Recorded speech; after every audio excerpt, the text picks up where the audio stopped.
Welcome back to Following Noah on a Stormlight podcast. This week is our Wind and Truth preview number 5. We are in chapters 7, 8, and 9. David, how are you? I'm doing very well. We got 3 chapters, so that's awesome. Tim, how are you? I'm doing great. Thank you for asking. Really excited to dive into this. There's a lot of good stuff here. There is a lot of good stuff. Let's roll intro. And then I want to talk about something else before we even get to the chapters or the epigraphs.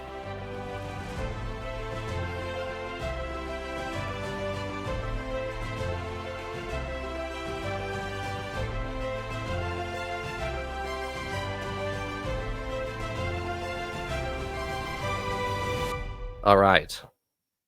As of recording this episode, we have the cover reveal of Wind and Truth. Is not even 12 hours old. Tim, did you see it? I did. I didn't look that closely though. Okay. David, did you see it? Yeah, I saw it. And I also saw there's 2 versions, one for the hardback and one for the audiobook. Yes, I saw the audiobook. I saw the audiobook one probably 20 minutes after I saw the hardback version, and the audiobook one I think looks a lot better. Not that the hardback one looks bad by any means, but I thought the audiobook one had a nice square like crop to it, and it included more on like the left and right, so I thought that was really cool.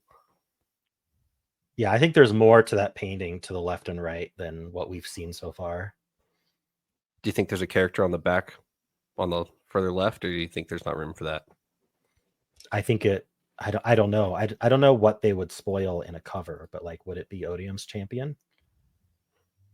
Or maybe like Kaladin hovering to the left or something? I don't know. Yeah.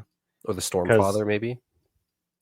Someone pointed out this looks like it's just after that piece of art we got a while ago with Dalinar going up the stairs carrying the book. Like, this looks like it's right after that.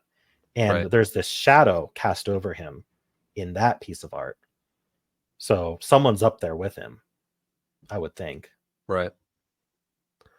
But we don't see that on the cover. That other art piece that you're talking about is one of it's definitely my favorite official art piece that we've ever gotten. It's nearly my favorite Stormlight piece ever. Like, it's that picture of Dalinar ascending the stairs to the top of Earthira is incredible. Tim, where does this rank for your covers? That's an excellent question. I should have thought about this before, but I haven't really paid that much attention. I think the Yasta one is epic, but this one's cool with like all the different gems in the side, and I mean, it's book 5, and I'm really excited. I've been ready for this for years, so.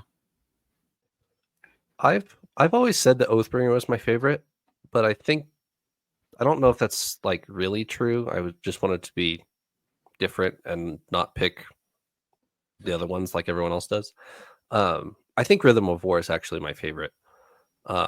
This one, it'll probably top that for me, just because I'm a big Dalinar fan. But what about you, David? Where do you rank it? I think this one's my favorite. I think the composition as a whole is really neat. How it's dark all around the outsides, and it draws your eye to the light, the storm in the middle, and then Dalinar's even got, if you look closely, he's got rim lighting from that all around him, so he's kind of lit. He's backlit by it. It's just really, really nice piece of art there. And then, of course, what it represents. I think like the Way of Kings cover is really cool, but it doesn't represent an event in the books. It was just sort of supposed to be draw 2 random shard bearers facing each other, because I think there wasn't really the concept of at that time of, hey, we should pick a scene from the book and draw art there. It's more just like abstract. I think my second favorite is actually Words of Radiance. I always get tongue-tied trying to think of Words of Radiance versus Rhythm of War, because in my head they're WOR and ROW, and I have to translate that and I have to remember which is which. Anyway, in Words of Radiance, like that cover with Kaladin landing, and it's just such a great scene. But it does have that one problem where he's not holding a shard spear, right? Because they didn't want to spoil that. But Right. I think the composition on that one is really nice as well. For some reason, the Rhythm of War one never really spoke to me. Like, I don't really know what's going on with it. Like, I know it's Shallan and it's Shadesmar related, but like, or is it Urithiru related? I never really got it. And so like, it never really stood out to me as like, oh, I like this one.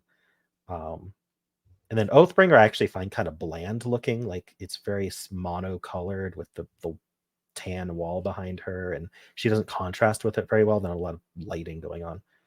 So I never really, I mean, the scene it's depicting is epic, but I feel like, imagine if the Oathbringer cover was like Dalinar uniting the realms. Like, that would be a huge spoiler, but that would be an epic scene to give there, right? Right. Or even Yeah, it something would be. from Carbronth with all the crazy Spren flitting around, like the corrupted Spren or whatever they are. Like, or something with one of the Unmade, like Dalinar trapping the thrill. The thrill. Thank you.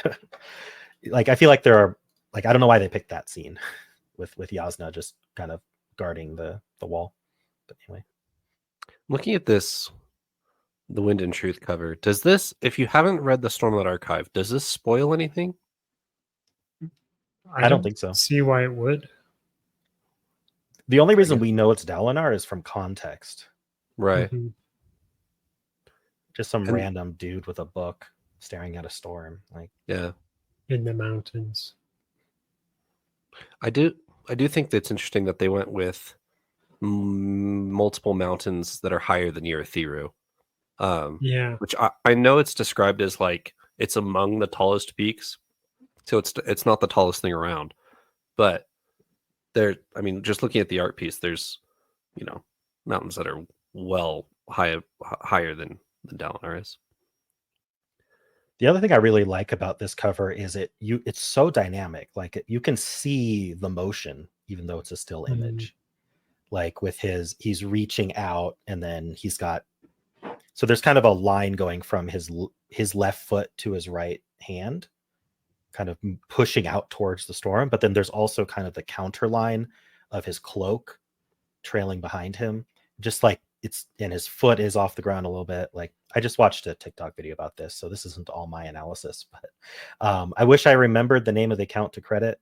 Maybe I can give that after, and we can make sure to credit that. But yeah, like, she did a really nice art analysis of this, and it's just such an amazing piece of work with the way the lighting works and the lines, the through lines and everything. Just really, really nice piece. Yeah. All right.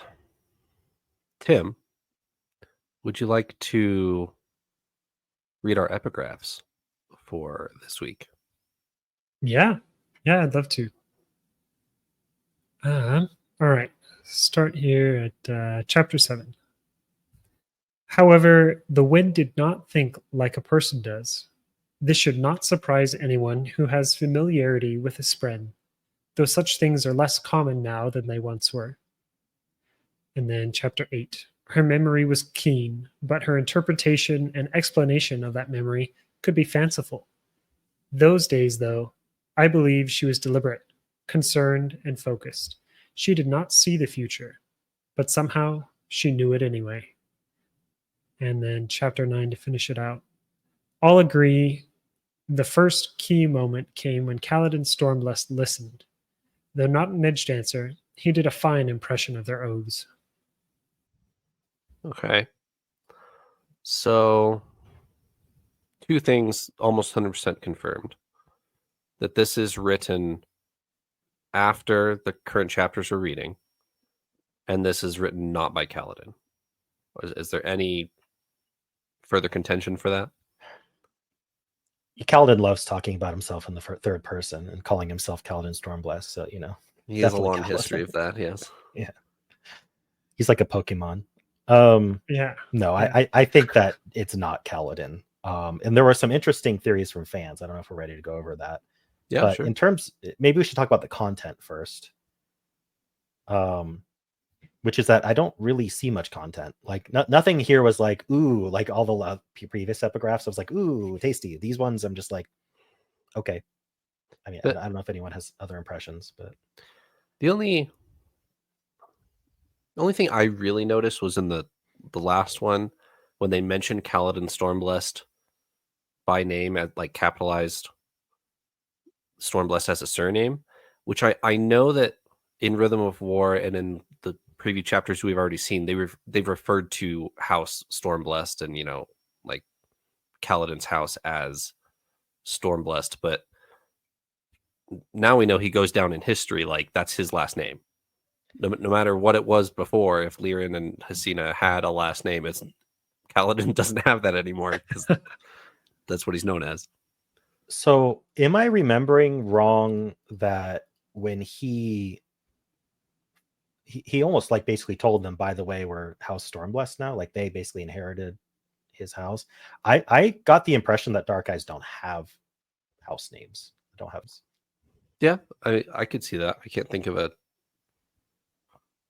think of one a Dark Eyes that does have a last name. Yeah, except maybe from a different culture, but at least Alethi. The other thing I want to point out is he's not written as Kaladin Kholin. True. But we did just get something from Shallan. Well, I don't know how. When was this? When Shallan's talking about how she's Shallan Kholin, but she could choose not to take the Kholin name and Yeah, keep that was the Devar name. That was last week, and Notum addresses her as Radiant Kholin. Mhm. And yeah, she has this internal dialogue of she didn't necessarily need to take Kholin. Like in their culture, it was kind of a 50-50 shot of whichever house was more powerful. That's the name you took or whatever. But she did end up taking Kholin. So canonically, she is Shallan Kholin, which does not sound very good. It really doesn't. It doesn't flow. But I almost got the impression that you can like either party can choose to change their name or not. So you could end up with a married couple with two different house names. Was my Mhm. impression, but maybe that was more. I read more into it than what's actually on page. No, I think you're right there. I think you got it exactly right. Like they could choose whatever they want for whoever they wanted. Which is actually true. At least I got married in California, and that's true in California. I think in some states, like when you get married, you can change your name to whatever you want. In California, they actually give you very explicit choices of like you can either party can take the other party's last name, or you can hyphenate them, and then you can also change your middle name, but only to your previous last name. Like they have rules about it. And if you want to do Really? something more creative, you have to go through this separate name change process. So I feel like it's almost similar to that. So could you swap last names? Yes. I think you could, under the rules, technically swap last names. So That's funny. So in Colorado has the same rules. I took my wife's last name and then changed my previous last name to my middle name. So and they allowed that, but then I had to fill out a separate form to have two middle names. So legally I lost my previous middle name. Wow. Yeah. There you go. Huh. All right. Getting into the content a little bit more here. I think Kaladin could have kept his own last name and still been like inherited the kingship, so to speak. I don't think there'd be a problem there. Yeah. It's I just think that interesting oh, go ahead. I was just going to say that if it said Kaladin Kholin, that would have just been like a blast. Like, wait, what? Oh, yeah, for sure. Yeah. But as it is, it's like we're keeping it ambiguous. But I just wanted to point out that it is Stormblessed and not Kholin. Yeah. Well, yeah. If the book goes a certain way, it could end up with Kholin going back to like an Alethkar name and Stormblessed being like a Radiant Urithiru name. So there could be like a specific split there by the end of the book. Yeah, it's a good point. I did find another thing interesting with the previews, talking about Spren becoming less common. And then also where like the wind seeing the future. Curious what you guys think with all of that. That line about though such things are less common now, I'm not sure what such things is referring to. It's a little confusing. The whole context is, however, the wind did not think like a person does. This should not surprise anyone who has familiarity with Spren, though such things are less common now than they once were. I think it's basically just saying most people aren't that familiar with Spren these days, at least the way Spren think, like probably talking about the sapient Spren. Yeah. Because Oh, I there's not as much general interaction with the Radiant Spren among the common person. Common people have all these different mythos and ideas about Spren, but they don't actually talk to them, right? So Yeah. Though depending on how far in the future this is, could be concerning if sapient Spren are less common than they once were, say, 10 years ago. Yeah. true. Still holding out for Oridin as the author. Yeah. Well, because like if they succeed in like resurrecting all the Deadeye Spren, there should be more than ever, right? But maybe it's still just the case that they're talking about the common person. Like the common person's just not interacting with Spren like they used to. Well, used to when, though? Right. Like in previous Desolations, when the Radiants were still around as a thing. I don't know. Could be. I'm speculating because it is very ambiguous. Yeah. I do like that the author writes down that the wind was. Hold on. The wind was known to be fanciful with its recountings. I thought that was kind of funny that the person, whoever's writing it down, was like, yeah, her memory was keen, but you know, her explanations could ramble or exaggerate a little bit. I just thought that was kind of funny. Why does that remind me of Nightblood? Yeah. He remembers the sandwiches. Yeah, we have Nightblood dialogue. When was the last time we had Nightblood dialogue? I mean, we have a little bit at the end of Rhythm of War, but really, we haven't really had a conversation with Nightblood in a while. Yeah, I'm excited for that. That was last set of chapters, right? I don't think Nightblood appeared in these ones. No, he did. They talk about snacks. They talk about cutting up snacks. Yeah. Oh, really? Yeah. Oh, probably not by name. I just searched Nightblood. The Tim, who do you think the author is of these epigraphs? I know we've gone back and forth, but yeah, I was so convinced it was Kaladin that I'm still like, I don't know. I think it could be Yasna. I'm hoping it's Oridin. Someone mentioned Sigzil. I'm like, oh yeah, okay, he's the scholar type. But are we allowed to talk about secret projects here? Yeah, anything that's published. Just don't talk about Isles of Emberdark. Okay. Well, the Sunlit Man, Sigzil's still around. Could be stuff there. Yeah, I actually want to talk about two fan theories that I like both of them. When I say fan theory, I mean fans of this podcast theories. So we had Stendrax1 on YouTube. This was a really interesting comment, and I looked into it a bit more, but let me just read directly what their comment was. I'm going to place a stake in the epigraph author being Kaladin's mom, Hesina, perhaps known as Hesi of Hesi's Mythica. She sure was interested in the Unmade before, and the cleansing of Shinovar as it pertains to the Unmade could be very interesting to her as well. This is a double compound theory here, because not only is the theory that Hesina wrote the epigraph, which we didn't even consider. We considered Oridin, but not Hesina. I mean, she's very well educated. Definitely could be an author. So she's like an educated, like Dark Eyes from Carbranth, right? Like she could absolutely be a scholar. Yeah, access to the Palanaeum and everything. Right. And then the name similarity to Hesi. Mm-hmm. We know Hesi was a contemporary of Yasna. So Hesi's the Mythica epigraphs. For those who aren't familiar or don't remember, Mythica was written by Hesi, and where the epigraphs in Oathbringer, I want to say, I don't remember, that talked about the Unmade, that just like described each of the Unmade and had theories about them. That was Oathbringer, wasn't it? I think that's Words of Radiance. I think it's part Was it 3 of Words of Words of Radiance? Radiance. It could be. But either way, like, it mentions Yasna.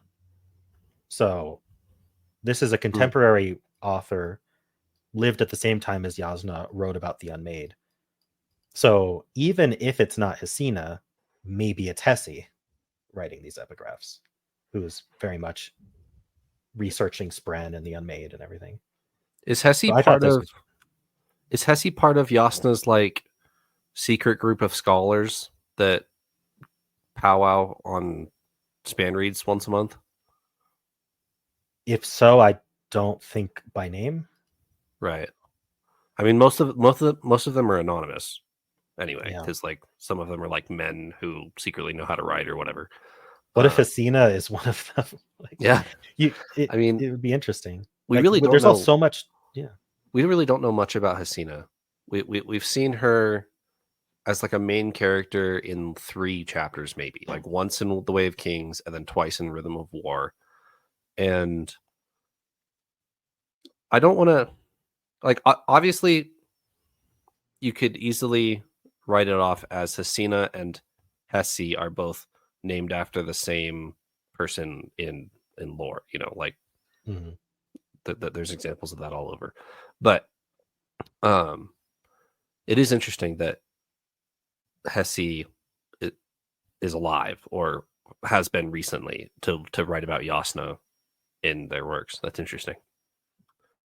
Yeah, it definitely adds a level of credibility and intrigue to that theory. I'm interested to find out if it's right. Yeah. What if Hesina is just some secret scholar and we never realized because she's so humble, doesn't talk to Kaladin about it, maybe wants to keep it secret that that's her. Although I would change my name a bit more than removing some letters, but if, like you said, if it's a common name, like named after some historical figure, then yeah, you wouldn't necessarily connect Hesina to Hesi. Yeah. The other one was from our Discord, the Falling On Discord. Siegfried said, I haven't actually read the preview chapters, but when historian/philosopher was mentioned for who the writer might be, I first thought of Sigil. So that's probably who you were talking about, Tim, as well. Yes, yeah, definitely. So just wanted to credit Siegfried for that one. I think Zigzal's very much a possibility here. Like, we know he's alive long after these events from Sunlit Man, so he could easily have written it at any time in between. Something that adds credence to that as well is in the postscript of Sunlit Man, Brandon Sanderson talks about how he planted Sigil a long time ago and it just has never really gotten to dig into him like he does in the Sunlit Man, and he's been wanting to bring him forward for a long time, and he's had like big plans for Sigil. So for him to write like a notable historical text or be important moving forward, maybe come back to Roshar after whatever he's doing with the Night Brigade. Yeah, I think that has big possibilities. Yeah. Should we move on? Yeah. Let's do it. Missing shard blades. Right. So this has always bothered me up until reading one sentence in the preview chapters, which is, even in Dalinar's vision, you see so many shard blades and plate. And then, in just thinking about it, there were tons of radiance when the recreants happened. Where are all the shard blades? Where are all the shard blades? There were these wild theories about how maybe the Skybreakers collected them all, or there's a hidden cache somewhere that the Heralds created, or who knows? Or maybe they're just, you just kind of lose them one at a time as you like accidentally put them through something and you can't retrieve it. But they're so valuable, right? You'd think they'd just be all over the place, but there's so few of them documented. So it seems the explanation is when they're forgot about, they fade away and they aren't in the physical realm anymore. So I never lost sleep over this, because when Dalinar goes into that Feverstone Keep vision, he specifically mentions just in front of me here, there's twice as many shard blades as known on Roshar. Like where would all of these have gone? And I immediately wrote that off to, well, okay, there's a bunch of like royal families out there that are hiding their shard blades. Like there's a whole undocumented cache out there, like the Devar house. Like we have a shard blade, but we're not going to reveal it. We're going to surprise any assassin that might come. And there's a whole cache of shard blades all around Roshar that are hidden. So up until this chapter, I never really gave it a second thought. That I just assumed that the shard blades were, some people, you just had to know the right person to go find a shard blade. But I guess that's not true. I think I heard that that theory about the Skybreakers having them. And so I was just assumed that the Skybreakers had a lot of them, and then, something that can literally cut through stone. If you drop it the wrong way, you can't get it back. And then it's just covered over with crem. How have I never thought of that before? I mean, it's what happened with Adolin dropping it out. Yeah, dropping Oathbringer. Yeah. Yeah, that's really funny. Yeah, I mean, that was my thought too. And the Skybreakers had enough shard blades that they gave one to Shallan's brother, seemingly like just for nothing.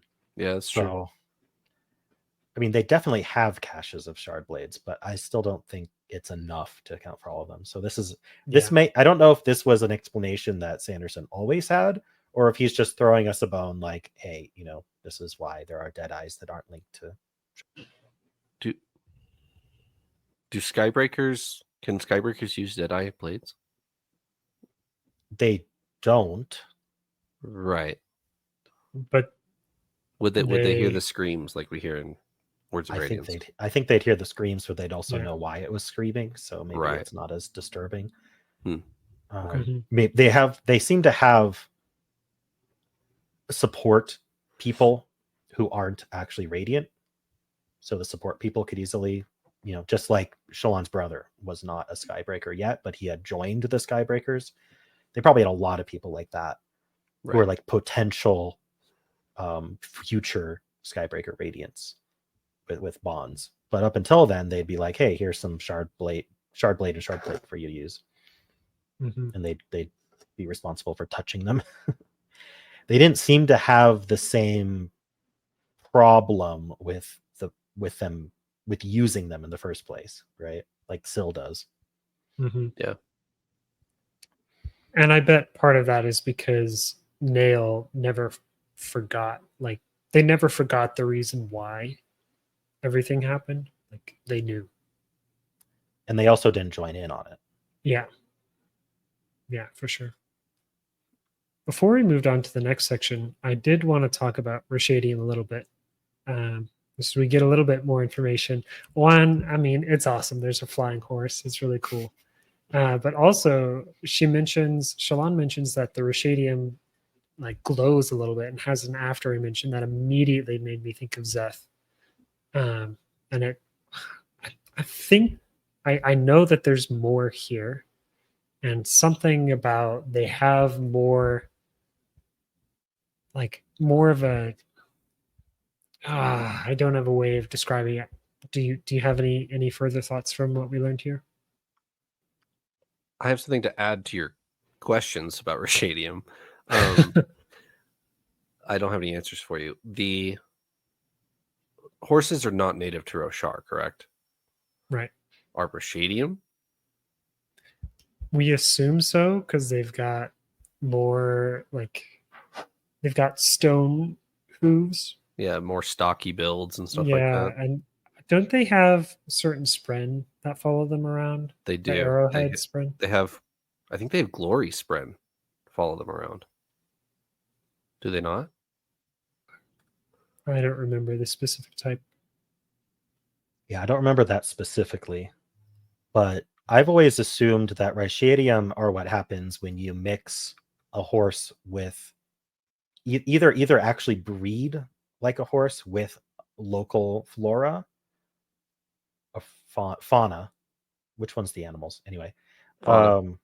Yeah, so you would mix a horse with local fauna in some way, kind of how like the horn eaters are like half, they have some singer blood in them or whatever.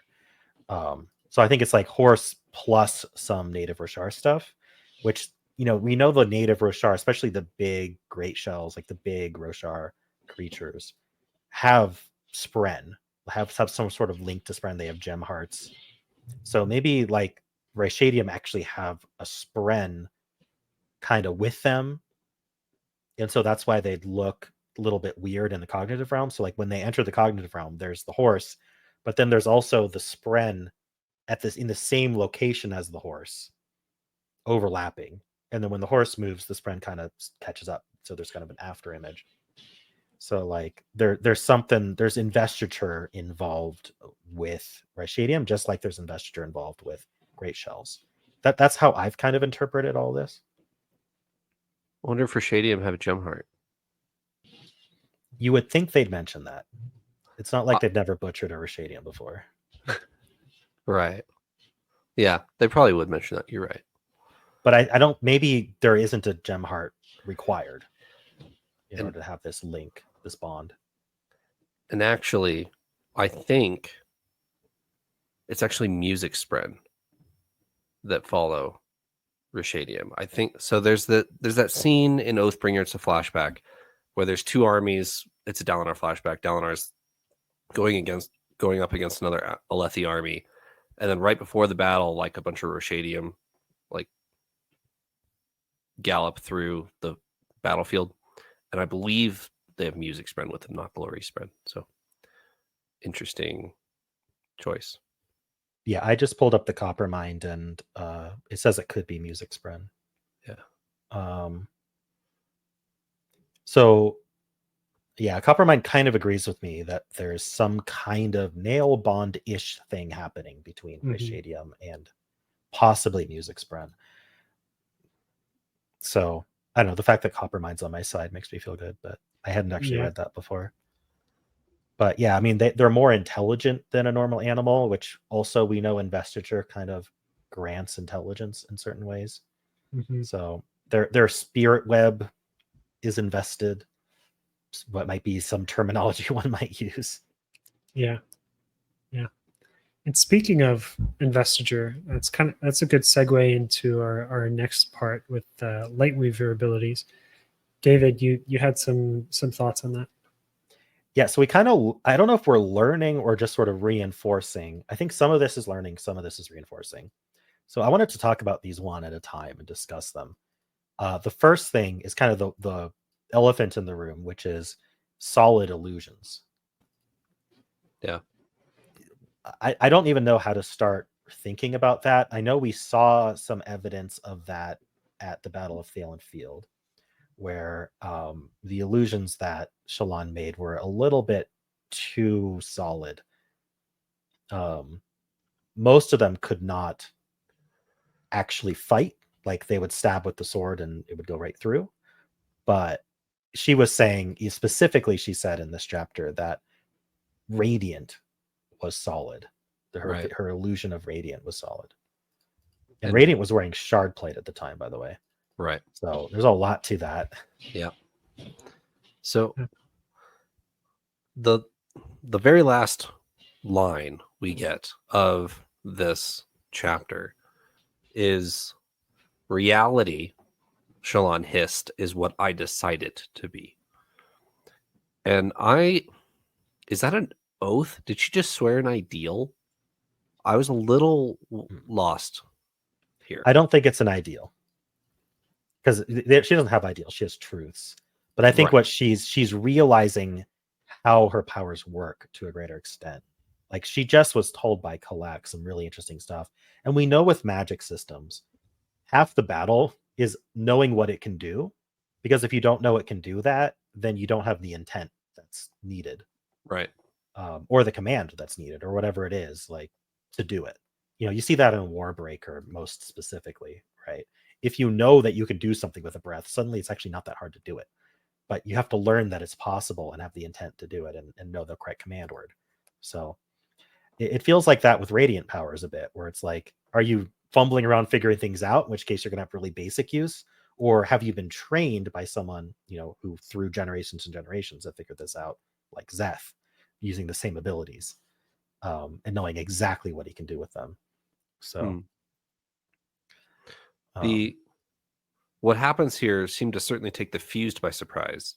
So back to our previous conversation, I don't know if it was last week or the week before, about how the powers of a certain radiant group could evolve or progress as they keep coming back. This isn't a really interesting one for Lightweavers here, because the fused is taken aback or maybe even killed by this illusion here, or I don't even know if illusion is the right word anymore, because the fused discards it as an illusion and then it stabs him. So it's a really interesting idea. And then, David, back to what you just said about Skybreakers, I wonder if, because the Skybreakers are so consistent, I wonder if their abilities never change. I wonder if they're more stable in what you can expect out of a Skybreaker versus a Lightweaver. Yeah, I will point out that Kalak told her she could make her illusion solid. So this is knowledge that existed pre-Shalon. I don't know why a fused wouldn't know that was possible, unless, he was basically like playing with her, toying with her. Like, he didn't consider her to be a threat.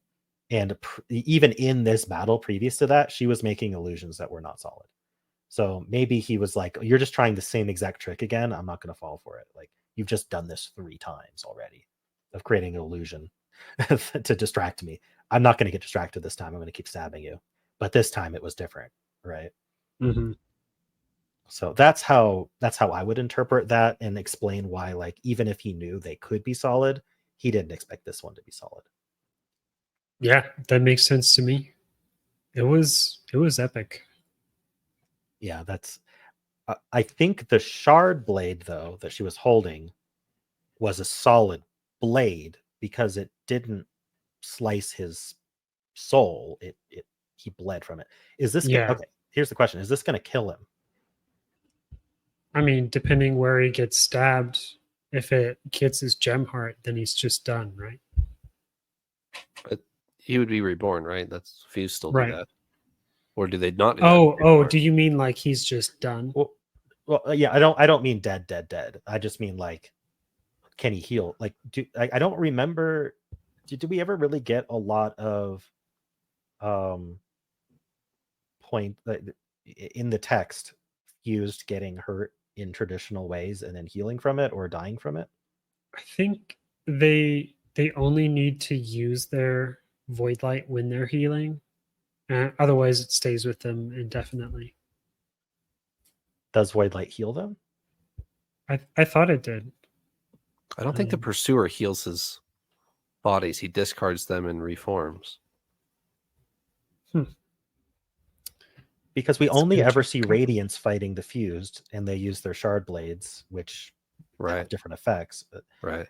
I think this is trying to tell us that fused bodies can just be killed in traditional ways. Just stab them. Right. It's just very hard to do that effectively. But yeah.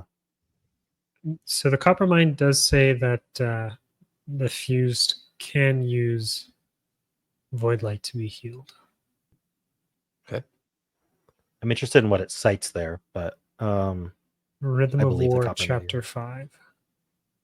Okay, so it's in the books. Yeah, that would be the Battle of the Fourth Bridge. Yeah, Kaladin fighting the Heavenly Ones. So, like, why wouldn't he just heal from this and still be stabbing Shalon? Right.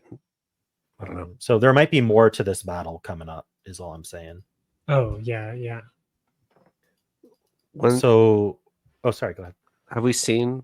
I mean, we saw the fused pursue the ship in Rhythm of War. But have we fought fused in Shadesmar yet? Is this the first? Well, Kaladin... No. Wasn't it Oathbringer? End of Oathbringer. End of Oh. Oathbringer. When they're Yeah. when they're waiting for the bus. Yeah. Yeah. They're trying like to that convince description. they're trying to convince the Oathgate Spren to let them through. Mhm. And it turns out Dalinar just had to do it. Right. Yeah, they were fighting Fuse there for sure. They weren't doing very well against the Fuse because they didn't have any Stormlight. Yeah. Mhm. Or he ran out of Stormlight or something like that. The Fuse drops an interesting line that says that this whole time Shallan's like self-conscious about her lack of ability with beads in Shadesmar, like she can't manipulate beads. And then the Fuse is fighting her and says, we can't use, or the beads resist us, they hate us. And I'm like, what? They're from Roshar. Why would the beads in Shadesmar be repelled by void light? I bet it's Right. So go ahead. he said, let me pull up the exact line. The beads hate our light, but they obey when we hold it, same as with Stormlight. So he can command the beads using void light, but the beads hate void light. And I have the same question. Why do the beads hate void light? Isn't odium as much a part of Roshar? Like we learned that last book in Rhythm of War. Odium's just as much part of Roshar as honor and cultivation. So why would the beads like Stormlight but hate void light? I can see the fact that they just like it investiture in general. So give them investiture and they'll obey.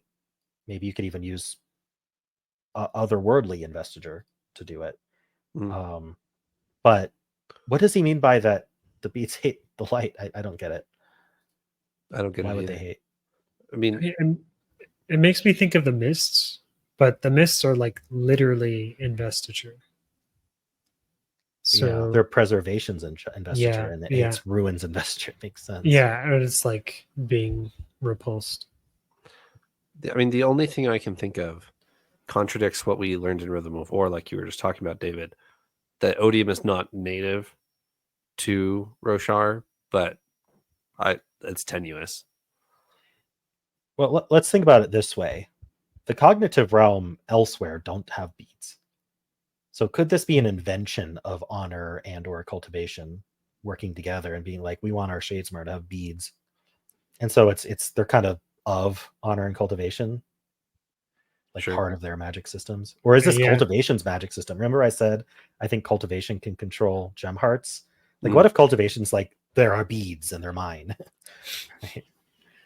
Maybe she just likes making friendship bracelets. Mm-hmm. We finally got a size for the beads. I think this is the first time we've gotten like a real size for them, which is interesting. They're smaller than I thought. She said they were like small beads on a necklace. I was envisioning more like a marble, like a small marble size. But Yeah. we're about half that size, I think. They're smaller than the their currency. Why am I forgetting the name of it? Spheres. Sphere. They're smaller than the currency spheres, which are already smaller than I expected. Because I always think of them holding these giant like orbs. They're actually very small.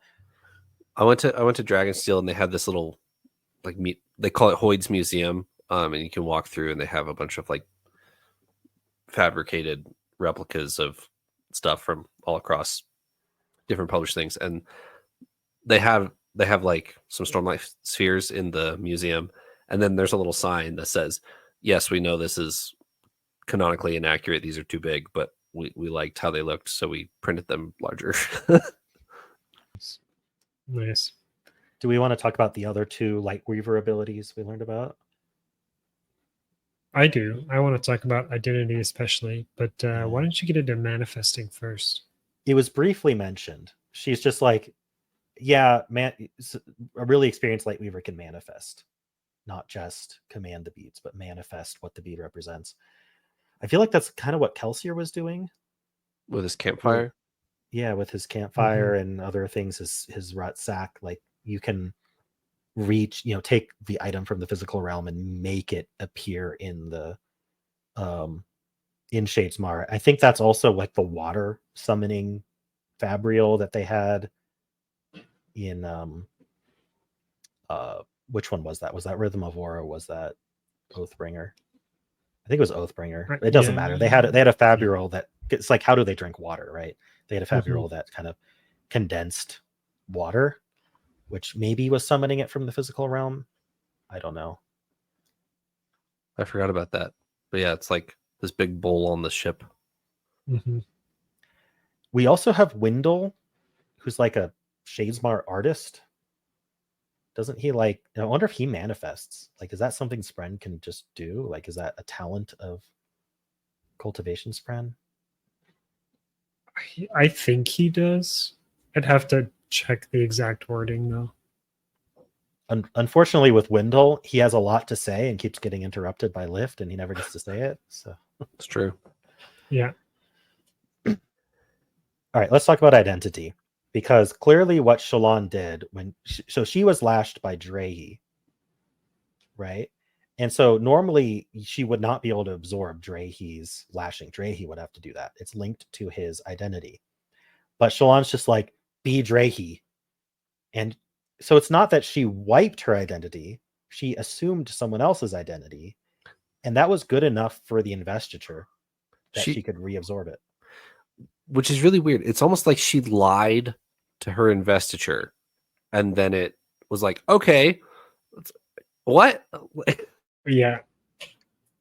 That's an insane ability. And is that anything, something any Lightweaver can do, or is this a Shallan special again? Yeah, is this Shallan because she's crazy and she can be whoever she wants? Yeah. I think it's a Shallan special thing, whether it's having two bonds, possibly a herald for a mom, the like mental health struggle she has, wherever it comes from. I think it's from her.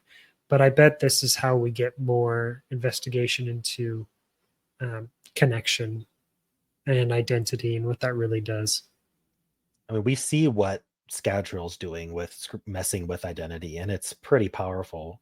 Mm-hmm. So, like, Shallan's able to literally change her identity according to the laws of investiture, not just like, oh, I think I'm someone else. No, investiture also thinks you're someone else. Yeah, she could use someone else's copper mines by doing this, right? Any mental mind, yeah. Yeah, she could just start tapping somebody else's investiture. She'd be like, be Wax, and then suddenly can tap Wax's metal mines, or whatever. Be Wayne. That's so weird. Yeah. Nerf like, Lightweavers in the next patch, please. And then Breath. She could be like, be Vasher and take all his breath. Yeah. Like, where does this end? Could she also... Never mind. I'm going to leave that alone. Never mind. Is it possible that she was able to do it because she knows Drehi really well? Like, or could she just do this to any random person? Yeah, I wonder if she has a connection to the person to lie to her investiture. Maybe it is a connection thing. Yeah, I can see that. A strong connection to someone, you can then assume their identity. But then all you'd have to do is have a bondsmith and manipulate your connection, and then you could do it. Yeah. There's a lot that you can do with these magic systems that we are just like learning about, the tip of the iceberg. And I think that's really exciting. Yeah. And, I just got to throw in it gives some more credence to Shallan being Lightsong. It's true. She just assumed the identity. She is Lightsong. She just has to say it. Yeah. When I'll bring that up when Paul reads this chapter, that she could just lie to her investiture and be Lightsong. Please do. Anything else in the Shallan chapters? Yes, I want to talk about her truths, because this is something that was discussed on Discord, and I think it's a really neat idea. So she says a truth in this chapter. She says, I'm afraid of everything, terrified of the world, of what might happen to my family, most of all of myself. I always have been. In The Way of Kings, chapter 45, Shadesmar, she says, what am I? I'm terrified. And that allows her to soulcast in Shadesmar. Yeah. There was always discussion, is this her first truth? Right. I think, and that's not just me, this again came from Discord, but I fully agree. I think that she's retracing her truth steps, but this time with Testament. So that all of the truths she said to Pattern, she's going to say the same truths again, maybe with more detail or adjusted to her current state, to Testament. And she's going to end up being like fourth ideal radiant with both Pattern and Testament. I wonder if this is the same ideal she gave Testament when she was 8 or whatever. It definitely could be. But I feel like when her mom and dad were alive, I don't think she was having the same family issues. Like, I don't think she had much to be scared of. Sure. Like, she kind of talks about this. She's like, truths came really easily. I was a carefree child. Oh, that's But true. then, Yeah, then her that's mom true. tries to kill her, and that's when things turn a little dark. Right. Just a little. Mhm. Just a little bit. And she kills her own mom. So like from there, and that's when she just like breaks all her oaths with Testament. So I think she's speaking the Pattern oaths again with Testament, which are stronger oaths because they're not childhood oaths Sure. or truths. I think they call them truths, but I feel like it's interchangeable. So this is definitely a callback to that. And I think we're going to learn that, yeah, so she's like going to have to strengthen both Nail of Bonds. And maybe as she says these, maybe she's going to find that, like right after this chapter, maybe she'll find that Testament is a bit more aware, strengthened. That would be awesome. Yeah, interesting. The other thing I want to talk about is just in general, the attack on them. I saw some discussion about this as well in the community. I think it was on Reddit this time, that was there an informant? Because how would the Heavenly Ones know where to intercept them? That like them heading to Azir is a bit like knowing that in the first place. They're in the middle of nowhere. Like Sean's like, why would they fight us here? And they brought enough Heavenly Ones to counter the number of Radiants. So like it feels like there's an informant. So would this just be spies, or would this be like someone like one of the Light Weavers on Shallan's team, or just someone they brought with them, or someone in Lasting Integrity that was hanging out like as they left or something? Yeah, there's a lot of weird people in Lasting Integrity. So in general, probably informant. I could see Sanderson leaning into that. Yeah, No, wait, it's Kalak, right?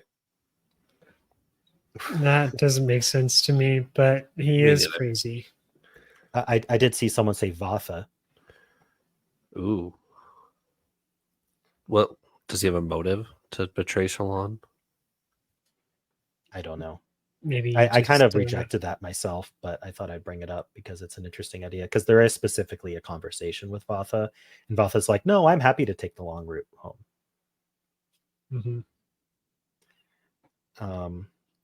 In general, it seems like the Fused behavior has changed. My assumption is this is because of Taravangian holding ODM and giving them different directives. That's a good point. I think also, though, Leshri betrayed them. And so, like, she was on one side of things. And so, because she left, now the other side has a strong, like, leadership. And so, it's less about honor and more about killing all of your enemies. Ooh, was Leslie so all of the behaviors we saw with the Heavenly Ones of them like treating battle honorably and all that, was that all coming from Leshwi? And now that there's a schism in the Heavenly Ones, the ones that remain on Odium's side are not honorable. Yeah. That's a good question. I don't think it would have been all of them, but that's a good point. Makes sense to me. And sorry, I do have a list of things that I wanted to talk about in Shallan's chapters, but I think this is the last thing. Abidi the Monarch. This is the heavenly one that attacks Shallan. He seems to be obsessed with Lightweavers and in general ruling over the Lightweavers. Here are 2 quotes. Lightweaver, I hate your kind, always lying, always shadows. You never obey your betters. And then, I am Abidi the monarch. I will rule this world, and I shall keep the Lightweavers to bleed for me when. And then he didn't get to that. He seems kind of obsessed with the Lightweavers. He claims to not be insane, but obviously he is. Yeah, that seems to be a thing with the Fused. They think they're not insane, but everyone else around them is. Everyone else is the crazy ones, and they're the sane ones. Yes, I'm the sane one because I'm able to stay sane by stabbing Radiants a lot and flashing their blood all over me, which is a very sane thing to do and keeps me sane. Yeah, keeps me sane. Right, exactly. But like, I feel like there's more to this. Like you know how the Pursuer was absolutely obsessed with making sure that anyone who killed him, he went back and killed. Like, is this Abidi obsessed with Lightweavers? And is this going to be like Shallan's Pursuer through the whole book? Or is this a throwaway character who's going to die and we never see him again? Right, he might already be dead. We don't even know. Yeah. I'm curious if somehow her fabrication is about to like drain his void light and he's gonna like die or something. I don't know. I don't think we're gonna get a repeat of the Pursuer. But we are gonna get some kind of competition with trying to find Ba Edo Mishram. It just seems like him being a heavenly one that doesn't fit nearly as well. Yeah. I personally hope this is just the last time we see him. And it was like, this could potentially have been another Pursuer, but it's just like, Shallan's like, nah, I'm not having that. And I think that would be neat. But also, I could definitely see this being a recurring character through the whole book. Because Fused like to come back. And then maybe he finally dies to anti-void light. Okay. Kaladin. The Rock. I want to talk about the Rock. Okay. So Leighton packs his bag, and then he opens like this side pouch, and there's the flute, the horse, which Kaladin found at the end of last book, and a rock. And Leighton says, "Oh, I didn't put that in there. Let me grab that." And Kaladin says, "No. What's going on with the rock?" Same thing. We just heard about how Leighton is extremely precise and exact and so good at packing, and he fits everything in. And so Leighton's like, I packed that, and I don't know where that rock came from. Like, there's shenanigans afoot. Tien is alive. Tien is alive. I do think it's a rock from Tien. I don't know if it means Tien's alive. In all seriousness, I think something's going on with Tien in the spiritual realm, because we just talked with Tien in the spiritual realm at the end of last book. So this rock, we're going to be exploring the spiritual realm and the mechanics of it right now. Okay, this is really out there with zero evidence, but there's cognitive shadows, which are shadows of people that continue to exist in the cognitive realm. Are there spiritual shadows? I would say almost certainly, because Dalinar talks with Devi. So as long as there's people around with connections to those who have passed, those connections are trying to find somewhere to connect to, and they end up in the spiritual realm and represent how people felt about those people who passed. Like that would be my theory. And so it's very similar to how cognitive shadows work, but would be existing in the spiritual realm and probably much more common. So maybe Tien is alive in that sense. Yeah, that makes a lot of sense to me. And it kind of fits how with Kelsier being alive, the first cognitive shadow we learn about, makes it okay because he's not really alive.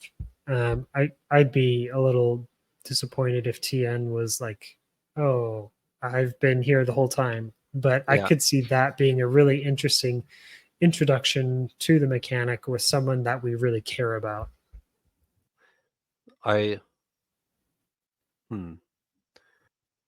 This brings honor Tanavast back on the table for me. Like, if there's spiritual shadows and somehow they're able to be preserved, like Kelsier is, in a similar mechanic of like a shard being there, if you could preserve a spiritual shadow. I don't know. I don't know. The mechanics are weird. Yeah.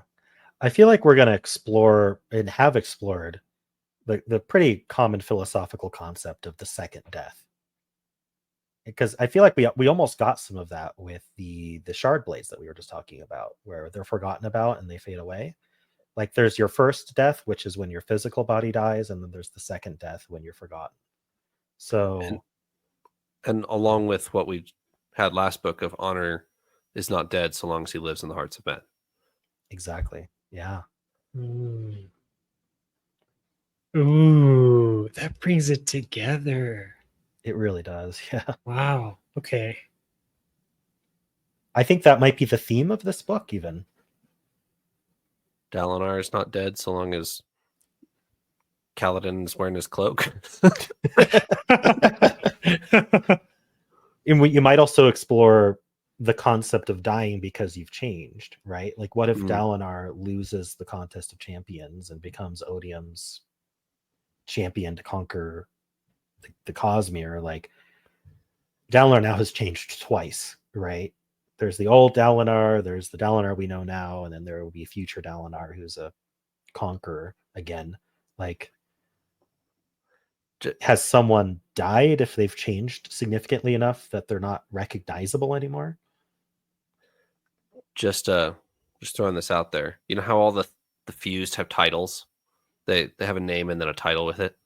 Abidi the Monarch. If Dalinar becomes a fused, he is absolutely going to be known as the Blackthorn.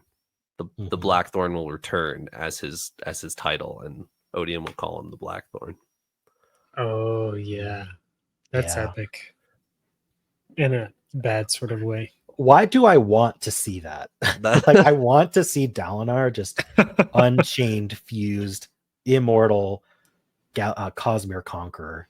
Like that there are a lot of people that want that. I am not one of them. I would rather Dalinar die in the fight than live to be the villain. Yeah, I mean that's completely fair, and I'm so split. And like, what do I want for Dalinar, and what do I want to read? Right, like, right. Because that sounds really cool. And I think there's going to be another level of like when Dalinar is the leader of the armies of Roshar, and it's them versus Discord on the other side. Who really are the good guys? Who are the bad guys? Sure, in this series, Taravangian's the bad guy, but moving forward, is he? You know what? That's gonna be crazy. I think Odium's first target is Autonomy's avatars. Which, okay, we talked about this on the podcast of the last episode of The Lost Metal. At the end of The Lost Metal, Autonomy has a one-on-one conversation with Wax, like right before the Sandal Edge, and says something along the lines of, you put yourself to the limits so that whoever is the strongest emerges, or whatever. There's a sentiment in there. I'm misquoting this. Elliot brings up the Envisagers on Roshar, where they put themselves through death. They kill themselves in order to try to bring out their inner radiantness. And I was like, okay, what if the Envisagers are the seed that Autonomy planted, like Trellism was on Scadrial? So I wonder if the Envisagers are going to come back as an Autonomy versus Odium seed or something like that. I could see it happening. I don't think they're going to come back, though. I think even if it was, I think they're done. I don't know. What do you think, David? I think that it could be both, right? I think that the Invisitors could have originated from autonomy and completely failed because Roshar is so brutal. Already has 3 shards, doesn't need a 4th, except your Unity shard, Trevor. But Unity is more than likely a Dawn shard, not an actual shard, just for the record. yeah, okay. I agree with that. I think Unity is a Dawn shard. I also think Survive is a Dawn shard, and I think Kelsier has it. But anyway, the scene where Scar is tossing all of his recruits' spears out the window was really funny. It came completely out of left field for me. Like, why are we including this? This is so, like, it's funny. I enjoyed a lighthearted scene in the middle of like this attack on Shallan. It's rather ridiculous. I think this is our last chance to see the named members of Bridge 4 doing their thing. Yeah, I agree with that. So he's just throwing, like, putting this is almost Scar's like last scene. I could see this being his last scene. Yeah. I don't know if he's going to die or just not appear again, but he's there. He's in Urithiru. He's not going to leave Urithiru because he's training future members of the Windrunners. So that's what he's doing for the rest of the book. You know, we have closure on Scar. We have closure on Leighton, right? I think that's what these scenes are for. Could be wrong. Maybe there's a metaphor going on there. I think you're right there. You know, Kaladin is saying goodbye, and we're saying goodbye for at least most of this book. Like the last time we're talking about literally everyone that we can think of, except for our lovely Hornator friend. We don't know what's going on with him yet. I think it's actually interesting. I agree with you that this is probably Bridge 4 as we know it's Swan Song. But I do like that Sanderson is taking people off the stage for Dalinar, like for the Contest of Champions. Kaladin's leaving.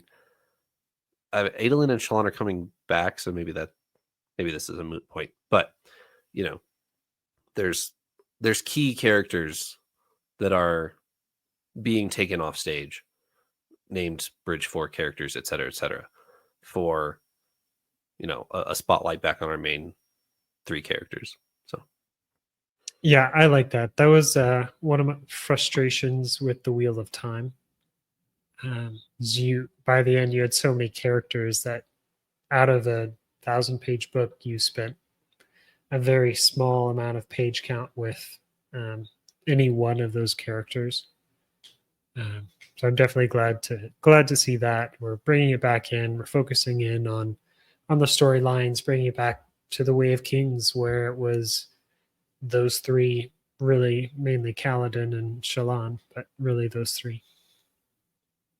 I think that's a really good point. I think this is a strategy from Sanderson to avoid the issue of, you know, this is book 5 of a very long series, lots of book there with a lot of characters. And, you know, every author should have a strategy for keeping the character count that's important and needs to be in the reader's head to a reasonable size. So like George R. R. Martin just kills them off, but Sanderson doesn't want to do that. He wants alternative ways to just make a character basically done. Right. So yeah, I think that this could be evidence of like, we're just not going to see Scar and Leighton again. And they had their last chapters and it's fine. They said goodbye. I'm curious if that's happening with Navani or not, because she had all of last book pretty much, and she's been mentioned several times already. She's not in our part 1 like perspectives. Like it was just Kaladin and Shallan, right?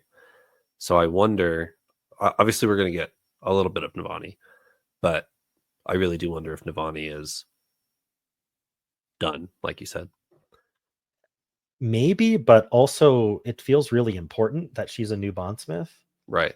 So I don't know. I think one thing I wanted to point out, we're still in day 1. Mm-hmm. We were wondering how many chapters day 1 would be.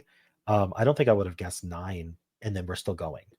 Right. So like all of these events have happened in a very short, like one day. It almost feels like the TV show 24, where too much happens in one day. But I think this is evidence towards the whole book being days 1 through 10, but which I really don't want. I want to see the aftermath of the contest, but if we keep going at this pace, we're at 100 chapters before, the contest. So yeah, interesting. Yeah, and he's proving he can do a lot in a day, even with just 2 POVs. We could see day 2, like day 2, Kaladin's traveling with Zeth. Probably Shallan and Adolin are returning to the physical realm after this battle. So I could see them not getting POVs in day 2, and we focus on Dalinar and Navani, and I don't know who else. Maybe it's just those 2, but Renarin, yeah. I think Navani is going to show up in more like side character type of ways where, Syl says, "Oh, I need to go get my things." I bet that's something where she's getting something from Navani. She's been obsessed with Navani. Yeah, what is Syl going to grab? I guess that's my last question that I have. What Syl, the chapter ends with Syl going to go get her things, and then she like smirks at him. I didn't know. I mean, the only thing I can think of her having things is, didn't she start learning to read? Yes, she did. Rhythm of War. So maybe she has books. I don't know. Like, she's definitely doing a lot in the physical realm compared to any other Spren we've met. Yeah. I mean, this is 4 out of 4 episodes where we've brought this up, that Syl's going to go grab her things. Spren are not supposed to have things. Right. You don't hear Pattern talking like that. Like, Pattern can pick locks, which has always been interesting. But and then like Lift can climb Windle, things like that. So there are other things like that. But I feel like Syl's on the next level here. So I mean, we've talked about this before, but I think this is just reinforcing that maybe Syl is going to end up fully in the physical realm as a physical, living, breathing being somehow. Yeah. I wonder what Syl's relationship with the wind will be. If they know each other or if they are going to interact at all. That's an interesting idea. There was an interesting mention, which is Syl's like, why is it so easy for them to cross over? For me, it was horrible. And then she was like, was it Leighton? Yeah. Leighton tells her like, well, you trailblazed it, right? You were the first to do it, and people are, the other Spren are benefiting from your sacrifice, essentially. I don't remember exactly how we put it, but she seemed to like that response. But yeah, I mean, Syl lost so much in the transition. So did Pattern. That they lost so much knowledge that they would have had and been able to contribute. And I still think that's the case. Like, I still think Syl is relearning what she already knew. Yeah, definitely. I think part of that was just the fact she knew there was someone out there, but didn't really know more than that, where, these Spren that faded into the physical realm, they knew there were people there waiting, honorable, ready. Yeah. And they do it as a group, which apparently helps. And probably Navani being bonded to the sibling helps considerably, because they'd be attracted to her. There's all sorts of additional factors. Yeah. Though this first one that she mentions, and you've got a note on that, I think she wasn't part of the group. She went first. Yeah, that's really interesting. Like, if you pay attention to the name, is it Lucentia or Lucentia? Yeah, I would think Lucentia. Okay. So Lucentia has been following Dabbit around. So Dabbit is going to bond Lucentia, presumably. Lucentia is described by Syl as, she's an absolute bore, no fun at all. I didn't expect her to join us. But Lucentia was Shallan's guide in Rhythm of War. She's not mentioned a whole lot, but do you remember when? So first of all, she did help Shallan during the trial, But also, do you remember when Shallan falls out of the tree and pretends to be dying and puts on this whole act so that she can get Stormlight and like steal one of the Stormlight gems? Like Lucentia is the one she tricked into that. And in chapter 5, she even said, no other Spren came. Lucentia, the Spren who had been Shallan's guide since her arrival at Lasting Integrity, made no appearance. Shallan had hoped she would change her mind despite their occasional clashes. Turns out she didn't show up because she'd been the first to go into the physical. She probably went right after the trial, which is interesting. She's like, I'm just going. And then so on her own, and that's why she wasn't there, which I think is a really neat detail that it's easy to miss because you have to remember the name between books and then between chapters. But if you do, you go, oh, Lucentia, and you remember that. That's a really nice detail to remember. And also, I like the way Syl described her. It's like, it's like maybe we agree with Syl, but I wonder if these new honor Spren are going to, or how soon they will learn about Fenderana and the permanent death of Fenderana, because they're coming over without that knowledge, I assume. That's very true. They're coming over not knowing there's permanent death now. Right. Which is a much, like, they're expecting that they could become Deadeyes, which is the thing that happens now. But what they're not expecting is that they could literally be destroyed by anti-light. I don't know. So here's a question. Has the anti-Stormlight not gotten into the hands of the troops yet? It's just not been enough time to kind of get it out there. Yeah, I assume it was 2 days ago that the Fused escaped with it, and a couple of them have it, but that's it. Didn't we see L experimenting with it? I believe so. I mean, that's how the Pursuer dies, as he gets deaded by anti-void light. So they know how to make it. Right. And I guess we're lucky the Heavenly Ones that went after Shallan didn't have it. As far as we know yet. Well, I assume this attack is not going to be fatal that we've just read about. But, it'd be crazy if Dre just straight up dies in this scene. Yeah. Anti-light making it into Shadesmar would be pretty disastrous, I would think. Yeah. How do the beads react to anti-light? Do they explode? Maybe. Sounds cool. How does that affect the physical realm? I know. Just pops. Just fades away. Your lamp just explodes for no reason. Spontaneous combustion. You take the sphere that represents the Kolinar castle, inject it with anti-void light or anti-storm light, and then suddenly there's no castle. I love that. I get the feeling we're not going to explore that in this book. But... I mean, Shallan kind of did the same thing with the Wind's Pleasure. She just told it to pop, and it popped. Yeah. And it's soul casting. Yeah, it's a form of soul casting. Instead of changing, it just disappears. Alrighty. Anything else before we close for this week? That's it for me. Yeah, that's it for me as well.